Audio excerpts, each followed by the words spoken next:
Hi everyone, welcome back. അപ്പോൾ നമ്മൾ കഴിഞ്ഞ വീഡിയോയ്ക്കകത്ത് എങ്ങനെയാണ് നമ്മുടെ basic components of C2 servers build ചെയ്യേണ്ടതിനെ പറ്റി നമ്മൾ സംസാരിച്ചായിരുന്നു. ദെൻ നമ്മൾ അതിൻ്റെ അകത്ത് ബേസിക് ആയിട്ട് വേണ്ട സെർവേഴ്സും ക്ലയന്റും അറ്റാക്ക് ബോക്സ് ഒക്കെ സെറ്റ് ചെയ്തു. ഇന്ന് നമുക്ക് മെയിൻലി കോഡിംഗ് പാർട്ടും അതിന്റെ ഡിപ്ലോയ്മെന്റും ആണ് ഉദ്ദേശിക്കുന്നത്. സോ ഞാൻ കോഡിംഗ് പാർട്ട് ഒരുപാട് എക്സ്പ്ലെയിൻ ചെയ്യാനായിട്ട് പോകുന്നില്ല ഇന്നത്തെ വീഡിയോയിൽ. എൻ്റെ കാര്യം എന്താണെന്ന് വെച്ച് കഴിഞ്ഞാൽ കോഡിംഗ് പാർട്ട് എക്സ്പ്ലെയിൻ ചെയ്യണമെങ്കിൽ അതിന് അതിൻ്റെതായ കുറേ ബേസിക് ആയിട്ടുള്ള അണ്ടർസ്റ്റാൻഡിങ് നിങ്ങൾക്ക് വേണം. സോ ഞാൻ വിചാരിക്കുന്നത് എന്താ വെച്ച് കഴിഞ്ഞാൽ ഇപ്പോൾ നിങ്ങൾക്ക് ഇത് ഗിറ്റിൻ്റെ അകത്ത് തരാം, നിങ്ങൾക്ക് ജസ്റ്റ് അത് ഡൗൺലോഡ് ചെയ്ത് ഡിപ്ലോയ് ചെയ്യുന്ന ഫേസ് മാത്രമേ ഞാൻ പറയുന്നുള്ളൂ. ദെൻ നമ്മുടെ ഈ കോഡിംഗ് പാർട്ട് എക്സ്പ്ലനേഷൻ ആഫ്റ്റർ ഞാനൊരു സൈബർ സെക്യൂരിറ്റി ബേസിക് കോഡിങ്ങിനെ പറ്റിയിട്ടുള്ള കാര്യം സംസാരിച്ചതിന് ശേഷം നിങ്ങൾക്ക് പറഞ്ഞു തരുന്നതായിരിക്കും ബെറ്റർ എന്ന് എനിക്ക് തോന്നുന്നു. സോ നമുക്ക് ഇന്നിപ്പോൾ എന്തായാലും വീഡിയോയിലേക്ക് പോവാം. ഇന്ന് നമ്മൾ കോഡിംഗ് പാർട്ട് ഞാൻ എക്സ്പ്ലെയിൻ ചെയ്യുന്നില്ല, കോഡ് ജസ്റ്റ് ഡൗൺലോഡ് ചെയ്ത് എങ്ങനെ ഡിപ്ലോയ് ചെയ്യാം എന്ന് മാത്രമേ കാണിച്ചു തരിക.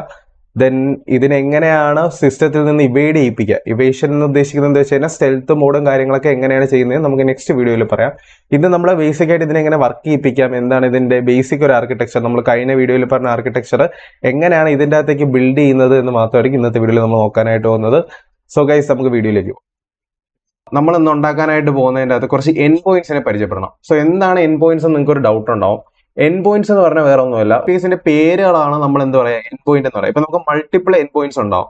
കൺസിഡർ ഒരു ഹോട്ടൽ അല്ലെങ്കിൽ ഒരു റെസ്റ്റോറന്റ് സർവീസ് ചിന്തിക്കാം.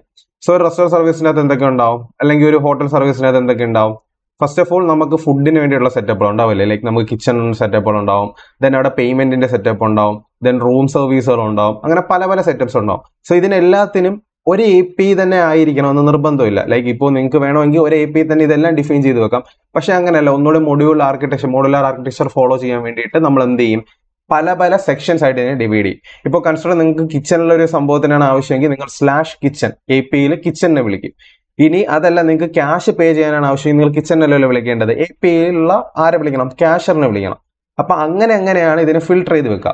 സോ ഈ ഓരോ എൻ പോയിന്റ്സിനും അവരവരുടേതായ യൂസ് കേസസ് ഉണ്ടാവും. അത് ഡിഫൈൻ ചെയ്യുന്നത് നമ്മളാണ്. ഇതിനെ മോഡുലാർ ആർക്കിടെക്ചർ എന്ന് പറയും. കാര്യം എന്താ, ഓരോ മോഡ്യൂൾസും നമ്മൾ ഓരോരോ പർട്ടിക്കുലർ കാര്യത്തിന് വേണ്ടിയായിരിക്കും റൈറ്റ് ചെയ്യുക. സോ നമ്മുടെ C2 സെർവറിന്റെ നമ്മൾ 3 എൻ പോയിന്റ്സ് ആണ് ഇവിടെ മേജർലി യൂസ് ചെയ്യുക. ഫസ്റ്റ് ഓഫ് ഓൾ വരുന്നത് ബീക്കൺ എൻ പോയിന്റ്സ്, ദെൻ വരുന്നത് ടാസ്ക് എൻ പോയിന്റ്, ദെൻ വരുന്ന റിസൾട്ട് എൻ പോയിന്റ്.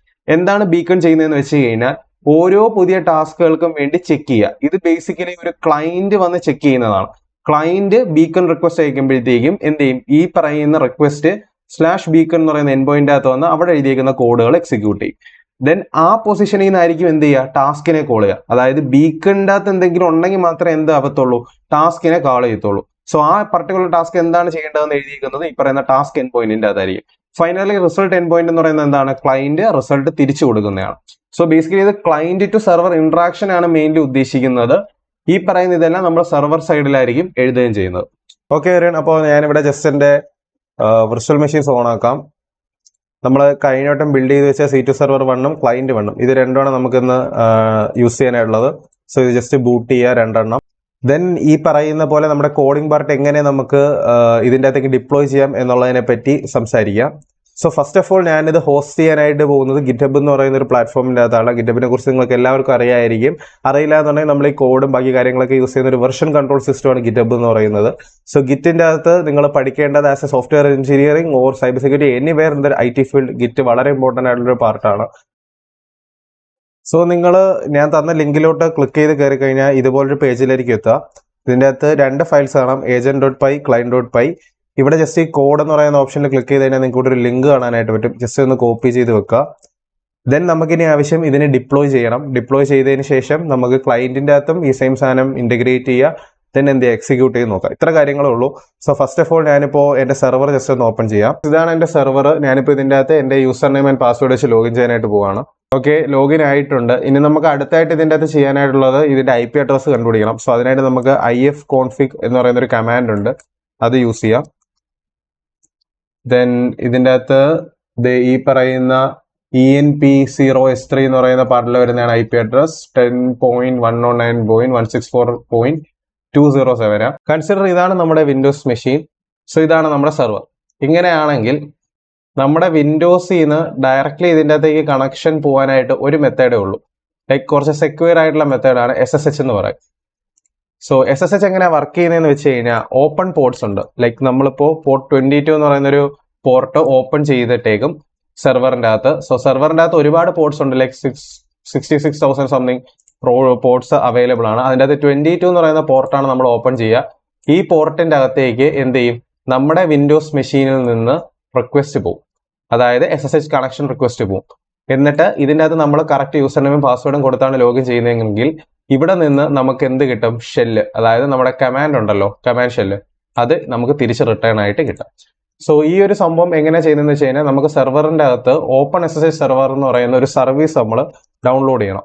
സോ ഇത് ഡൗൺലോഡ് ചെയ്ത് കഴിഞ്ഞ് കഴിഞ്ഞാൽ നിങ്ങൾക്ക് എന്ത് പറ്റും, ഇത് ഓപ്പൺ ആയി കഴിഞ്ഞ് കഴിഞ്ഞാൽ ഈ 22 പോർട്ട് ഓപ്പൺ ആവും. ദെൻ നമുക്ക് സെക്യൂർലി കണക്ട് ചെയ്ത് യൂസ് ചെയ്യാം.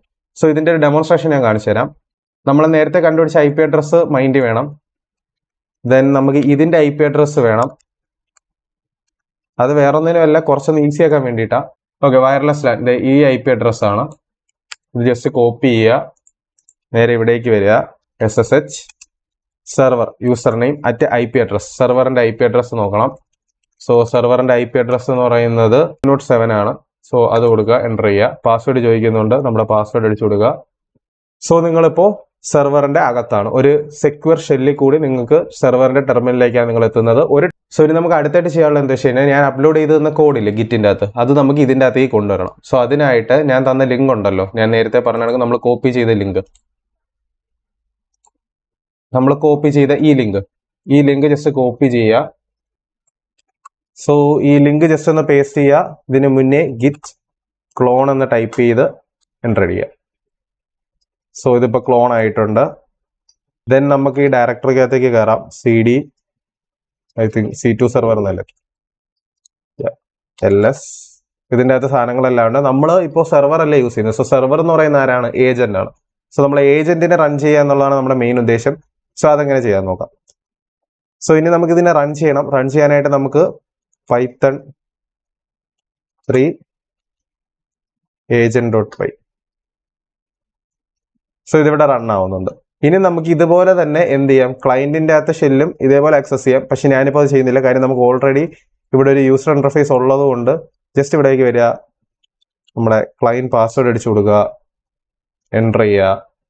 സോ നമ്മൾ നേരത്തെ യൂസ് ചെയ്ത സെയിം കോഡ് തന്നെയാണ് ഇതിൻ്റെ അകത്ത് റീയൂസ് ചെയ്യാനായിട്ട് പോകുന്നത്. ജസ്റ്റ് എൻ്റർ ചെയ്യുക, ക്ലോൺ ആയിട്ടുണ്ട്, LS ചെയ്യുക, CD C2 സെർവർ അതിൻ്റെ അകത്തേക്ക് വരിക. ദെൻ ഇവിടെ ലിസ്റ്റ് ചെയ്ത് കഴിഞ്ഞാൽ നമ്മുടെ ക്ലയന്റ് ആണത്. സോ ഇവിടെ എന്ത് ചെയ്യുക, Python 3 client.py എന്ന് പറയുന്ന സാധനം എക്സിക്യൂട്ട് ചെയ്യുക.